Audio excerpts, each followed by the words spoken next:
When I first got the script, I was expecting your traditional action movie with your traditional guy being the total hero of the whole thing, and I'm just sort of along for the ride. When I read Greenland, I really liked that there was a heart to the story, that it was a couple with problems, that it was real, that Allison was just as much a part of being involved in creating the safety for her child and, you know, emotionally invested in this relationship and in what was happening. And I felt like it was such a strong family nucleus, even though they were having their issues, that I really was compelled to tell the story.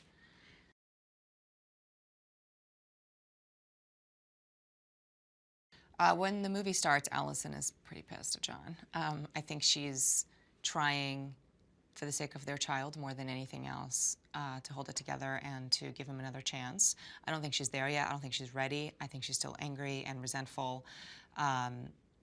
You know, we created this story that he cheated on her, but you know, it's two people in a marriage, and he just wasn't dealing with whatever the issue was that they were having, and obviously did something terrible, but she also was not connected to him, and you know, the way we kind of made it up for ourselves was, you know, she was very unavailable and emotionally kind of detached, and it created a big rift between them. And it was really great to, you know, start a movie in a place where you're not sure that things are going to work out.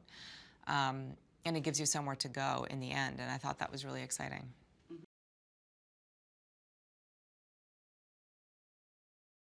In the first scene of the movie, Allison is running very fast on a treadmill that goes nowhere. So that should give you some clues.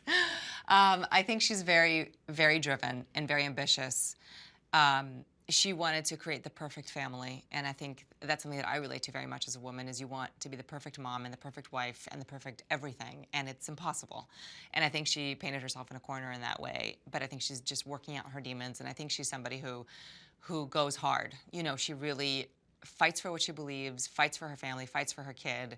She's incredibly strong and willful and confident, but she's a little bit broken when you see her in the beginning because she's been through so much. But she's really trying to kind of, you know, patch over those cracks and not let them show, and pretend that everything is going to be okay, even though that's not what she's feeling right now.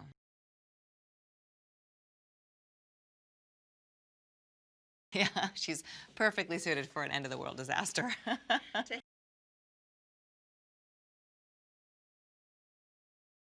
Yeah, Allison, you know, I think getting your kid taken away from you is probably the worst thing that could happen to a mom.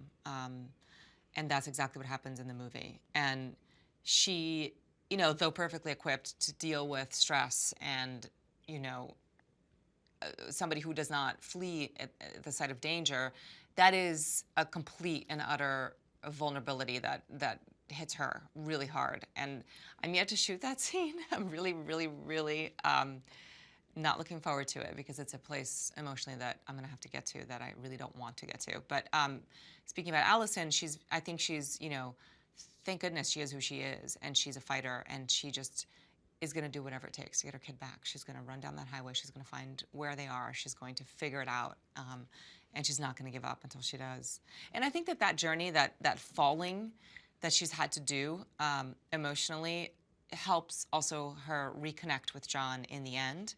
You know, it's very easy to blame other people for everything that's going on, and I think in that moment she realizes how fragile everything is, and that you just have to kind of own up to your own stuff.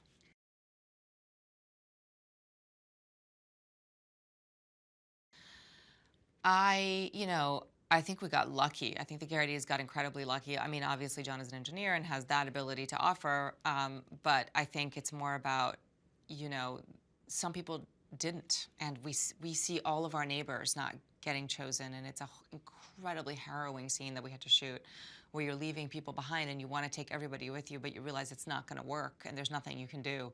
And I think Allison feels very guilty about that, and it's a tough part of the movie to even understand, you know, like, why us?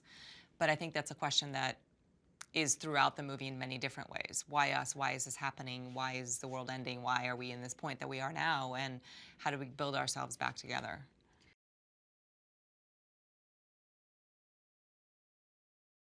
Yeah, I think the themes of the movie are very, very powerful. I mean, the obvious ones like humanity and family, there are so many great people in this movie that help each other out, just as there are many terrible people who are taking advantage of a vulnerable situation. But I think ultimately the movie is positive, and the rebirth of, you know, the human race is going to happen, and we are going to um, survive in the face of this incredible peril. And it does make you think about your life a lot, and make you think about what would happen if this actually happened to us. And it doesn't seem that far off. I mean, it doesn't seem that crazy. That's what's so scary about it. And it's also what drew me to the movie. Is it's an action movie. It's fun to watch. It's harrowing. It's terrifying, but it's very real. It is something that is very palpable and plausible.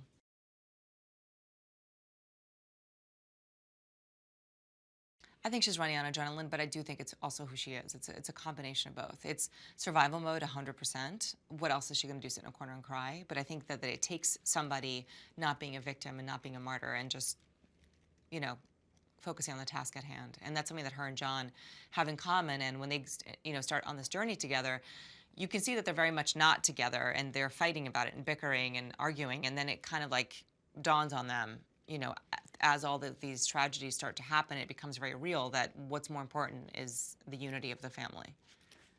Yeah.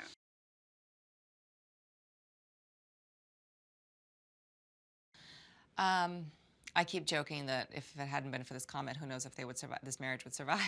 So in a way, it's a good thing. But I think that, I think that she starts to see John step up as a man, step up as the member, as the man of the family. And that's what she's been needing him to do. I think he also shows a vulnerability that he had trouble with before, and she sees that. And all of these things kind of layer towards the forgiveness. She sees him; he's apologetic about it, and he knows that he messed up. But he also, he's taking ownership of his flaws and wanting her to do the same. And it takes two people to kind of meet there in the middle. And I think, isn't there a Camila Cabello song about this, Meet Me in the Middle? But that's exactly what a marriage is, and that's what you need in order to move forward. And I think it happens in a couple of pivotal moments in the movie, and being with my father, with Dale, helps solidify that as well, because she kind of sticks up for her husband in a moment where you wouldn't expect her to, and I think it makes her realize that there's still love there.